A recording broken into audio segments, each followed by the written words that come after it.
Rekan-rekan muda dan adik-adik sekolah minggu GKI Karangsaru. Mulai saat ini, memberikan persembahan dapat dilakukan dengan menggunakan QRIS loh. Caranya mudah. Pertama, buka aplikasi mobile banking atau aplikasi lainnya seperti yang tertera di bawah ini. Kedua, scan QR untuk melakukan transaksi. Terakhir, masukkan nominal persembahan, lalu tekan pilihan OK pada layar. Masukkan PIN untuk konfirmasi ulang transaksi saudara. Semoga cara ini memudahkan kita bersama dalam memberikan persembahan syukur kepada Tuhan.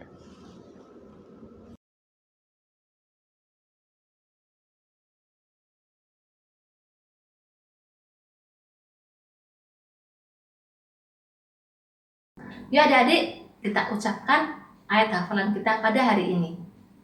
Dari Mazmur 62 ayat 9. Percayalah kepadanya setiap waktu, hai umat. Curahkanlah isi hatimu di hadapannya. Allah ialah tempat perlindungan kita. Sekali lagi ya adik-adik. Mazmur 62 ayat 9. Percayalah kepadanya setiap waktu, hai umat. Curahkanlah isi hatimu di hadapannya. Allah ialah tempat perlindungan kita. Shalom adik-adik yang terkasih di dalam Tuhan Yesus Kristus. Selamat berjumpa kembali di dalam ibadah online Komisi Anak GKI Karangsaru Semalang secara khusus untuk kelas 3 sampai kelas 6 SD bersama dengan Kak Syulan. Semoga adik-adik semua sudah siap untuk mengikuti ibadah dengan penuh sukacita, semangat, dan sikap yang hormat kepada Tuhan. Nah, bersama dengan Kak Beta, mari kita awali ibadah hari ini dengan satu pujian kepada Tuhan. Dan kita akan menyanyikan dalam 4 bahasa. Wow! Mari dengan penuh sukacita kita memuji Tuhan dengan sebuah pujian yang menyatakan bahwa hari ini harinya Tuhan. Mari kita semua bersukaria.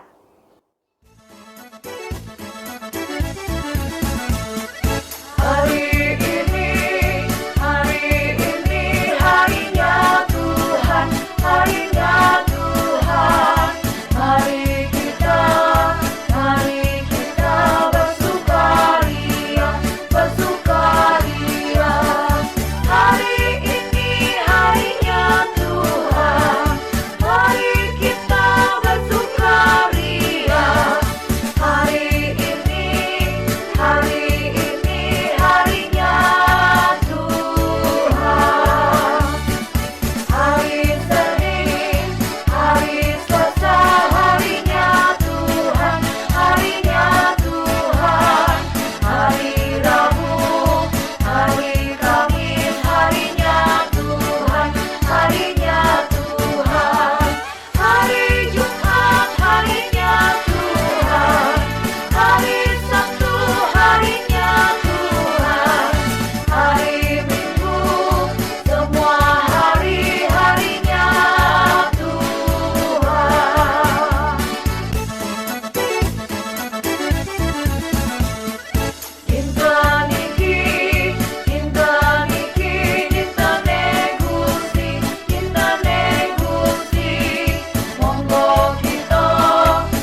Mari kita masuk di dalam doa. Kita minta Tuhan Yesus pimpin ibadah hari ini dengan baik. Mari kita berdoa. Bapa di surga, Bapa yang kami sembah di dalam Tuhan Yesus Kristus, kami sungguh bersyukur hari ini diberi kesempatan untuk kembali beribadah. Kami rindu Bapa, kami dapat beribadah dengan kesungguhan hati. Kami sungguh rindu diisi dengan kebenaran firman Tuhan yang akan menguatkan dan meneguhkan kami. Kiranya Tuhan memimpin ibadah kami dari awal, pertengahan hingga akhirnya, sehingga dapat berlangsung dengan baik dan kami dapat mengikuti ibadah dengan sukacita, dengan penuh semangat dan sikap hormat kepada Tuhan. Di dalam nama Tuhan Yesus kami sudah berdoa. Amin. Tadi kita sudah bernyanyi bersama bahwa hari ini harinya Tuhan. Mari kita bersukaria. Ya, hari-hari yang kita jalani ini adalah pemberian Tuhan. Tapi bagaimana kita bisa bersukaria? Lebih-lebih di masa pandemi COVID-19 yang sudah berlangsung hampir 2 tahun. Dan entah sampai kapan selesainya. Yang menimbulkan banyak kesusahan, yang membuat kita tidak bisa beraktivitas dengan bebas seperti dulu. Sekolah masih harus di rumah, ibadah juga harus di rumah. Mau kemana-mana mikir. Coba, bagaimana kita bisa bersukaria? Bagaimana kita bisa bergembira? Bahkan tetap tenang menghadapi semuanya. Melalui sebuah lagu, Kak Betty akan beritahu jawabannya kepada kita semua.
Ya, hanya dekat Allah saja kita akan tetap tenang.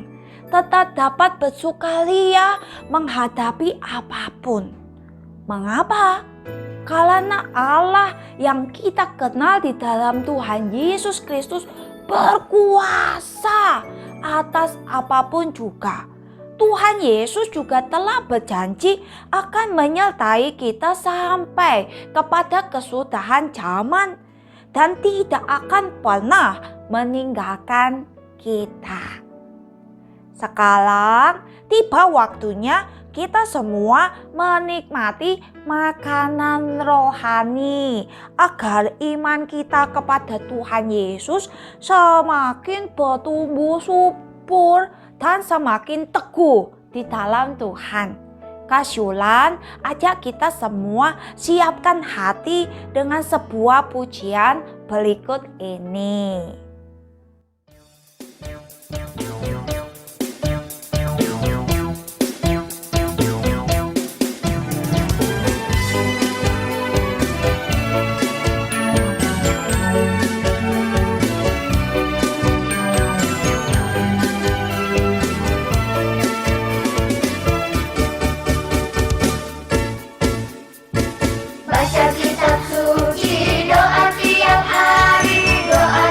tiap hari, doa tiap hari. Baca kitab suci, doa tiap hari kalau mau tumbuh. Kalau mau tumbuh, kalau mau tumbuh, glory haleluya. Baca kitab suci, doa tiap hari kalau mau tumbuh.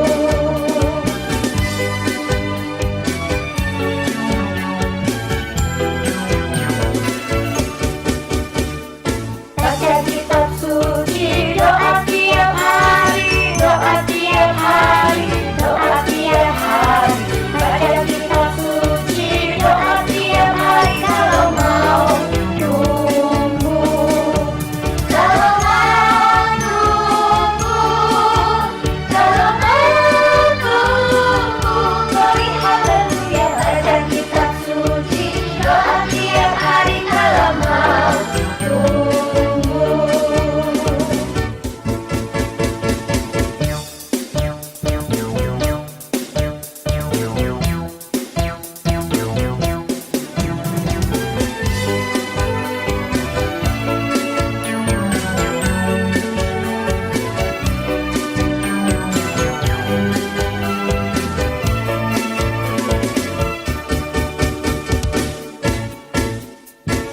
Baca kitab suci, doa tiap hari, doa tiap hari, doa tiap hari.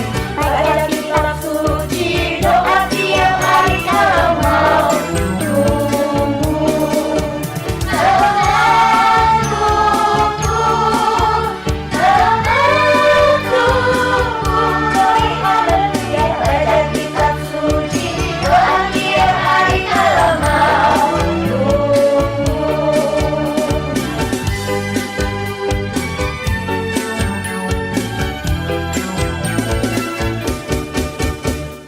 Baca kitab suci, doa tiap hari, doa tiap hari, doa tiap hari. Baca kitab suci, doa tiap hari kalau mau tumbuh. Kalau mau tumbuh, kalau mau tumbuh, glory haleluya. Baca kitab suci, doa tiap hari kalau mau tumbuh. Kalau mau tumbuh, kalau mau tumbuh, glory haleluya. Baca kitab suci, doa tiap hari kalau mau tumbuh. Baca kitab suci, doa tiap hari kalau mau tumbuh.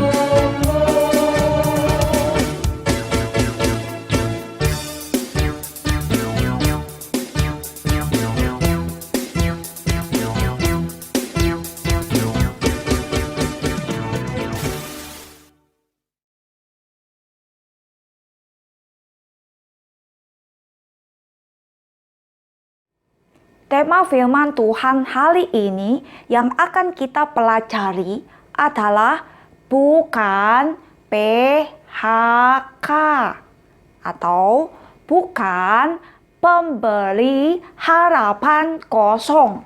Terambil dari kitab 2 Raja-Raja pasal 4 ayat 8 sampai 37. Apa ya artinya? Nah, Kak Shulan ajak adik-adik semua belajar bagaimana cara mengerti firman Tuhan dengan sederhana. Pastinya yang pertama kita harus berdoa dulu, minta pimpinan dan tuntunan Allah Roh Kudus agar kita dapat mengerti firman Tuhan dengan baik dan benar. Mari kita berdoa dulu. Bapa di surga, sebentar kami akan belajar firman Tuhan. Pimpin kami ya Tuhan, sehingga kami boleh mengerti firman Tuhan dengan baik. Dan kami juga dapat melakukannya di dalam kehidupan kami sehari-hari. Kami mohon Tuhan sendiri yang akan mengajari kami. Terima kasih Bapa di surga, di dalam nama Tuhan Yesus kami sudah berdoa. Amin. Kedua, ayo kita buka Alkitab masing-masing. Kita mau buka di dalam kitab 2 Raja-Raja pasal yang keempat ayat 8 sampai 37. Nah, Alkitab itu bukan hanya dibuka, tapi juga harus dibaca dengan sungguh-sungguh. Supaya apa? Supaya kita bisa paham firman Tuhan dengan baik, dengan tepat. Nah, untuk hari ini, adik-adik ikuti dulu penjelasan Kak Syulan ya. Karena dari kemarin Kak Syulan itu sudah baca bagian firman Tuhan ini. Nah, nanti kalian di rumah pelajari sendiri juga. Jadi saat ini kalian perhatikan baik-baik penjelasan dari Kak Syulan. Sudah siap ya? Nah, kisah ini dimulai dari mana? Dimulai dari perginya Nabi Elisa ke suatu daerah, suatu kota, atau boleh kampung, bisa juga disebut desa. Nah, yang bernama Sunem. Sunem itu sebuah tempat di daerah Galilea. Terletak di daerah yang diberikan kepada suku Israel, yaitu suku Isakar. Sunem ini adalah tempat perhentian yang disukai oleh Nabi Elisa. Jadi di dalam pelayanannya, Nabi Elisa ini sudah sering bolak-balik ke Sunem. Ternyata setiap kali ke Sunem, Nabi Elisa ini beberapa kali singgah ke suatu rumah karena diundang untuk makan di sana. Siapa yang mengundangnya? Alkitab tidak menyebut nama loh.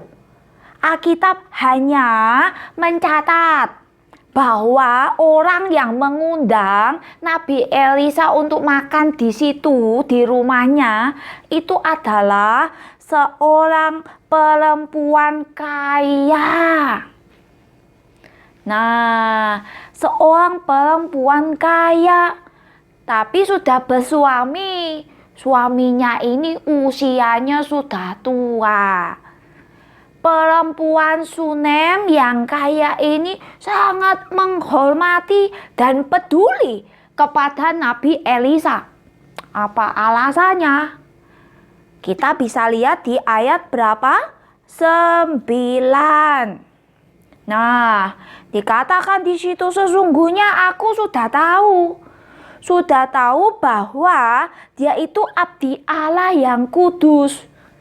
Jadi perempuan Sunem yang kaya ini memberikan penghormatan, perhatian ditujukan kepada Nabi Elisa itu sebagai juga perwujudan hormatnya kepada Tuhan Allahnya Nabi Elisa. Dan bukan hanya diberi makan saja loh, tetapi atas persetujuan suaminya, Nabi Elisa ini dibuatkan sebuah kamar khusus. Dari ayat 13 kita mendapati bahwa kebaikan dari perempuan Sunem ini bukan hanya dirasakan oleh Nabi Elisa, tapi juga oleh bujangnya atau pelayannya Nabi Elisa yang bernama Gehazi. Kita lihat perempuan Sunem ini menghormati orang-orang yang punya jabatan tinggi, tapi juga menghormati orang-orang yang punya jabatan lebih rendah. Nabi Elisa menerima kebaikan dari perempuan Sunem ini. Dia ingin membalas. Tapi waktu ditanya, Perempuan Sunem ini bilang, oh enggak usah, saya sudah puas kok hidup di tengah-tengah kaumku. Intinya apa? Intinya dia itu melakukan kebaikan dengan tulus, tidak minta balasan apa-apa. Tapi Nabi Elisa tetap ingin membalas kebaikan daripada perempuan Sunem ini. Lalu didapatlah sebuah informasi dari Gehazi. Tuhan, Nabi Elisa, itu perempuan Sunem sudah menikah, tapi kan suaminya sudah tua dan mereka belum punya anak. Tahukah kalian, kalau pada waktu itu seorang wanita yang sudah menikah, tidak punya anak, itu jadi bahan tertawaan, jadi bahan ejekan. Nah, Gehazi pikir ini pasti dia pengen punya anak. Wah, Nabi Elisa setuju dengan kata-kata Gehazi. Lalu dia berkata kepada perempuan Sunem dan memberitahu nih, nanti tahun depan kamu akan memiliki seorang anak laki-laki. Kamu akan gendong anak itu. Dan betul, tergenapilah nubuatan yang disampaikan oleh Nabi Elisa. Betul, bahwa tahun berikutnya perempuan Sunem ini memiliki seorang anak. Wah, dia dan suaminya begitu bahagia sekali. Akan tetapi kebahagiaan mereka tidak berlangsung lama. Setelah anak itu menjadi besar, kira-kira berusia 4 atau 5 tahun, ketika dia keluar dari rumah, pengen ketemu papanya yang ada di luar di antara penyabit-penyabit gandum. Tiba-tiba menjeritlah anak itu dan mengadu-adu, kepalaku, kepalaku. Lalu sang ayah membawa anak itu kepada ibunya. Didudukkanlah anak itu oleh ibunya di pangkuannya sampai tengah hari. Sesudah itu firman Tuhan katakan, matilah anak itu. Anak itu terkena penyakit serius sehingga mati mendadak. Wah, kasihan loh. Mari kita lihat apa yang dilakukan oleh perempuan Sunem itu menghadapi kenyataan yang ada. Yang dilakukan adalah menurut firman Tuhan, ia lalu membaringkan anaknya yang sudah mati itu di kamarnya Nabi Elisa. Ditidurkan di situ, ditutup pintunya dan dia langsung pergi menuju ke tempatnya Nabi Elisa.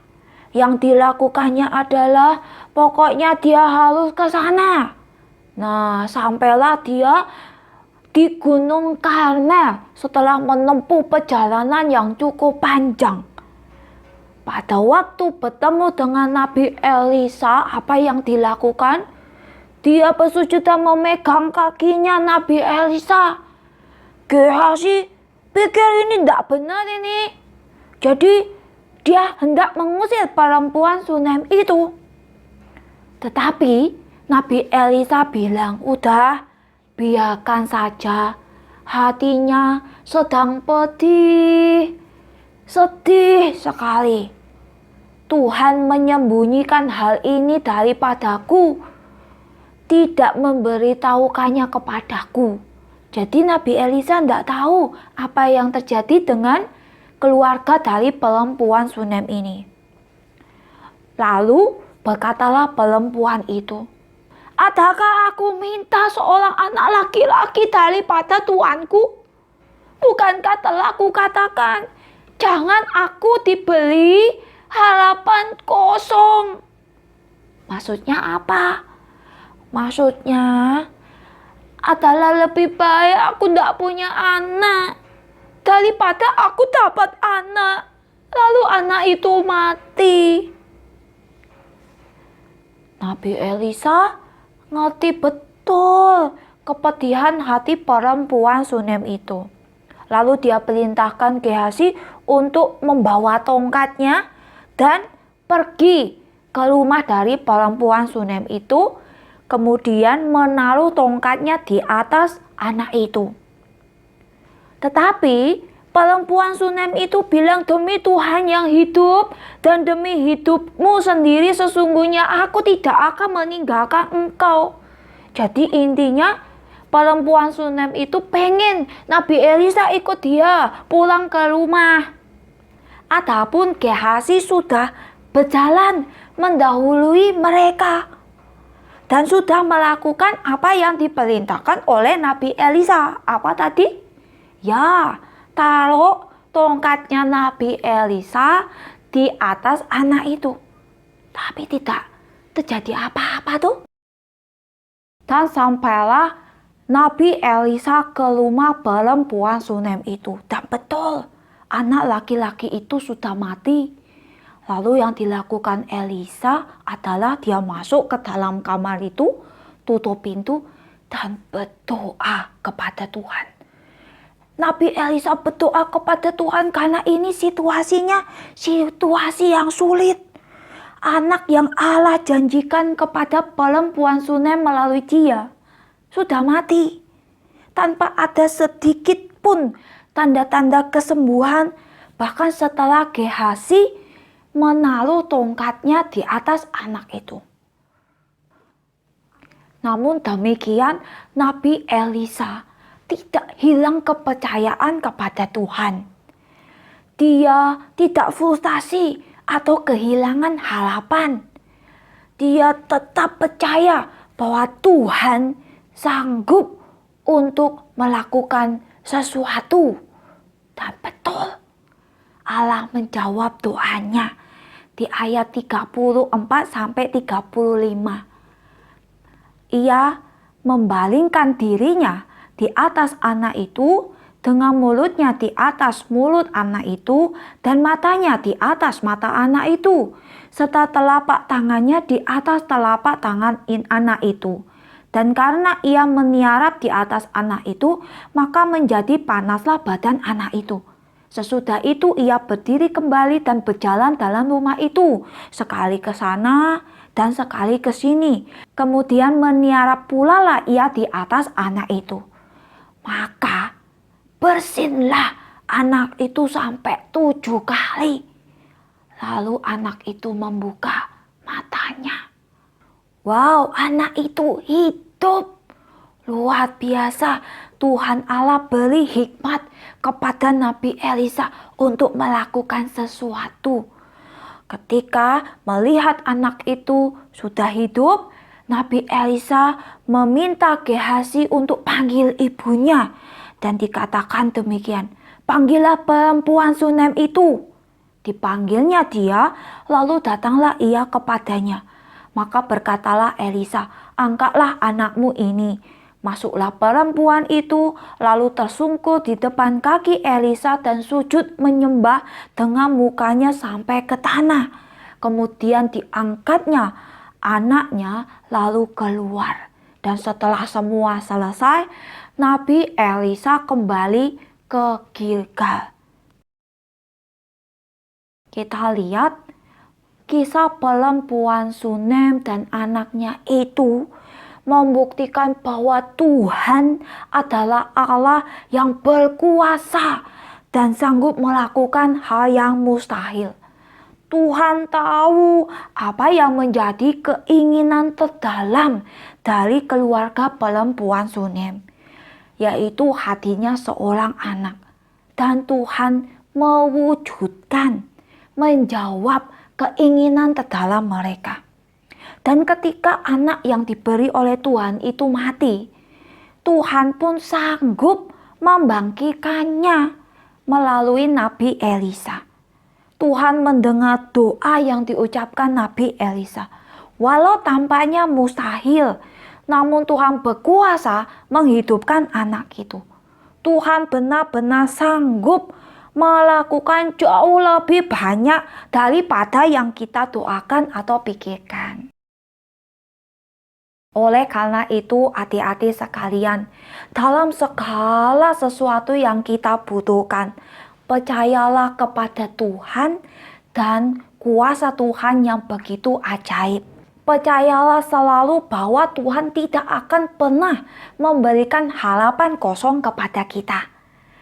Mari sampaikan semuanya yang kita butuhkan di dalam doa permohonan kepada Tuhan. Tuhan tahu kok apa yang menjadi kebutuhan kita, apa yang kita perlukan.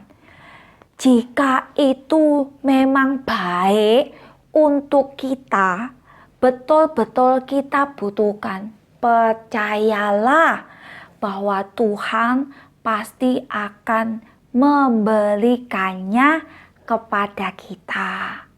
Jadi tetaplah berdoa kepada Tuhan dan nantikan jawaban Tuhan yang terbaik untuk kita.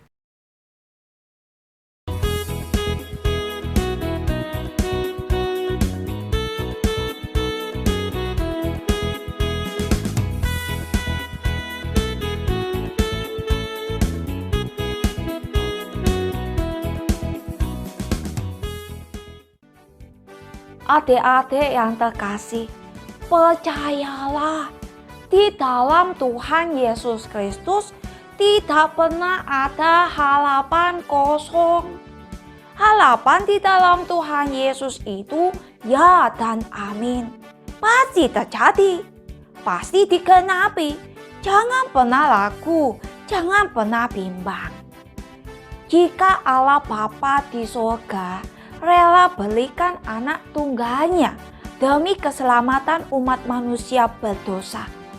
Jika Tuhan Yesus Kristus rela berikan hidupnya mati di atas kayu salib demi menebus kita manusia berdosa, maka Tuhan pasti akan memberikan yang terbaik bagi kita, orang-orang yang sungguh percaya dan mengasihi Dia.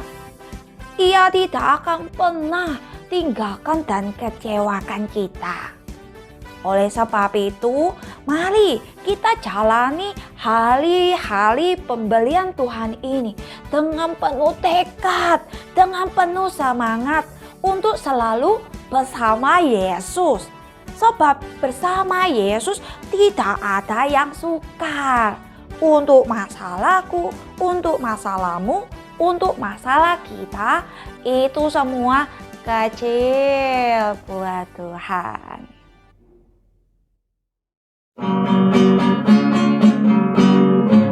Bersama Yesus lakukan perkara besar. Bersama Yesus tidak ada yang sukar. Bersama Yesus ada jalan keluar. Untuk masalahku, untuk masalahmu, untuk masalah kita semua. Yesus anak Allah, Juru Selamat umat manusia. Yesus tabib yang ajaib, Dia menyembuhkan, Dia membayarkan, Dia menguruskan, Dia Raja segala raja. Bersama Yesus lakukan perkara besar. Bersama Yesus tidak ada yang sukar. Bersama Yesus ada jalan keluar. Untuk masalahku, untuk masalahmu, untuk masalah kita semua. Yesus anak Allah, Juru Selamat umat manusia. Yesus tabib yang ajaib, Dia menyembuhkan, Dia membenarkan, Dia menguruskan, Dia Raja segala raja. Mari kita masuk di dalam doa penutup untuk mengakhiri ibadah sekolah minggu hari ini. Mari kita berdoa. Bapa di surga, terima kasih Tuhan sudah pimpin ibadah kami. Dan kami percaya bahwa di dalam Tuhan Yesus tidak pernah ada harapan kosong. Kami percayakan hidup kami kepadamu ya Tuhan, dan kami rindu menjalani hidup kami selalu bersama Yesus di dalam suka maupun di dalam duka, di dalam segala sesuatu yang kami kerjakan. Jangan pernah tinggalkan kami ya Tuhan, karena kami percaya Tuhan Yesus sungguh mengasihi kami. Berkatilah kami semua, berkatilah teman-teman kami, berkatilah kakak-kakak sekolah minggu kami, berkatilah untuk para orang tua kami, untuk guru-guru sekolah, untuk siapa saja, untuk pemimpin-pemimpin bangsa kami, semuanya ada di dalam perlindungan Tuhan. Terima kasih Bapa Surgawi, kami percayakan doa ini di dalam nama Tuhan Yesus Kristus yang telah mengajar kami berdoa demikian. Bapa kami yang di surga, dikuduskanlah namamu, datanglah kerajaanmu, jadilah kehendakmu di bumi seperti di surga. Berikanlah kami pada hari ini makanan kami yang secukupnya, dan ampunilah kami akan kesalahan kami, seperti kami juga mengampuni orang yang bersalah kepada kami. Dan janganlah membawa kami ke dalam pencobaan, tetapi lepaskanlah kami daripada yang jahat, karena Engkaulah yang mempunyai kerajaan dan kuasa dan kemuliaan sampai selama-lamanya. Amin. Bapa, terima kasih. Bapa, terima kasih. Bapa di dalam surga, ku berterima kasih. Amin.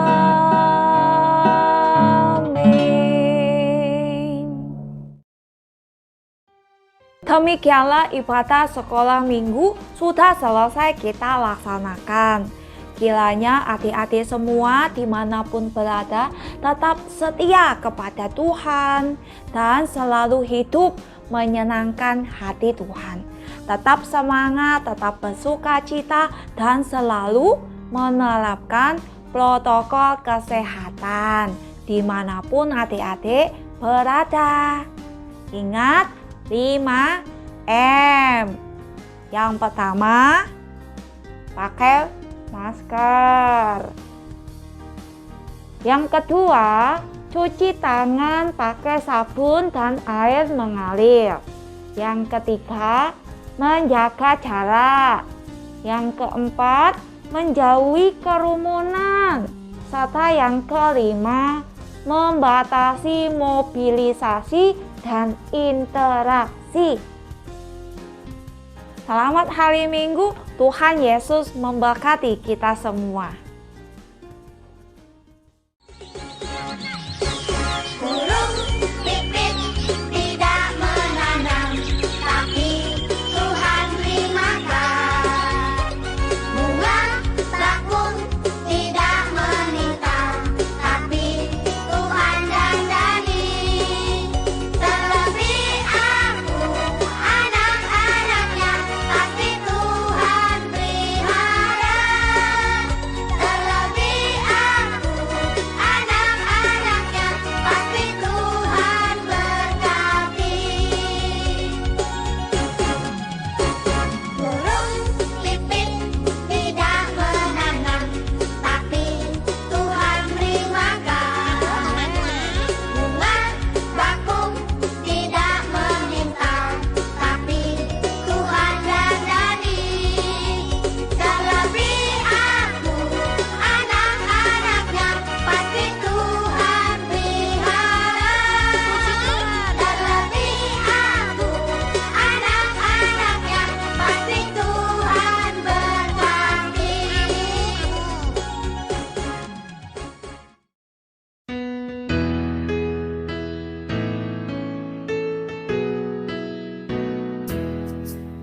Happy birthday to you.